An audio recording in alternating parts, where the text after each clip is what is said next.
Today we're going to be examining Matthew 5:23 and 24. So if you're offering your gift at the altar, and there you remember that your brother has something against you, leave your gift there before the altar and go. First be reconciled to your brother, and then come and offer your gift. Now, I love America. I love our freedom. I love our Constitution. I love the 4th of July. I love fireworks. I love our flag. But sometimes Americans' natural perspective is different than God's perspective. And this is one of those times. The truth is that we tend to think that we relate to God only and primarily as individuals, freedom to do me and pursue happiness my own way. It's just me and Jesus, and that's all that matters. But the truth is, that's not what the Bible teaches.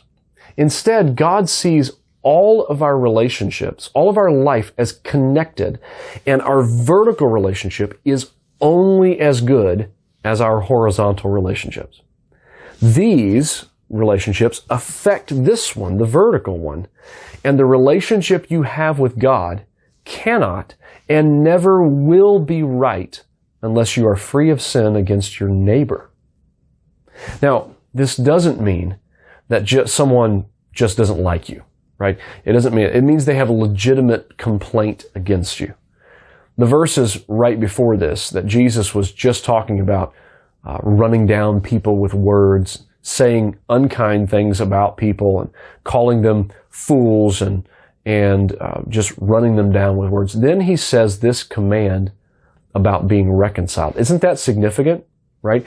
Even if we've been hurtful with our words, we have to be still made right with them to stay right with God.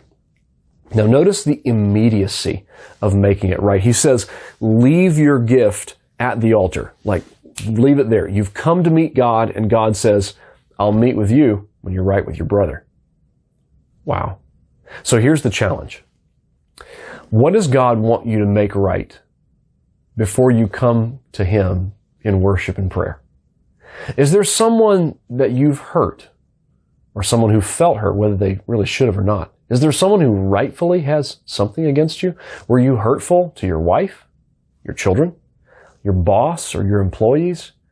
Maybe you should text them right now or call them and say, hey, could we get together? Or just go ahead and make it right now. And say, hey, I was praying and God stopped me and told me I owe you an apology for what I did. I think I hurt you by blank, whatever it is. I'm sorry. I was wrong and I shouldn't have done it. Would you forgive me? Now, imagine if every time you come to show your love for God, it was also a check of your love for your neighbor. How would that change your family, your workplace? How would it change Facebook? How would it change your neighborhood? How would it change your church? How would it change the world? God invites Christians to lead in this area by being the first to do it. So let's pray over that right now.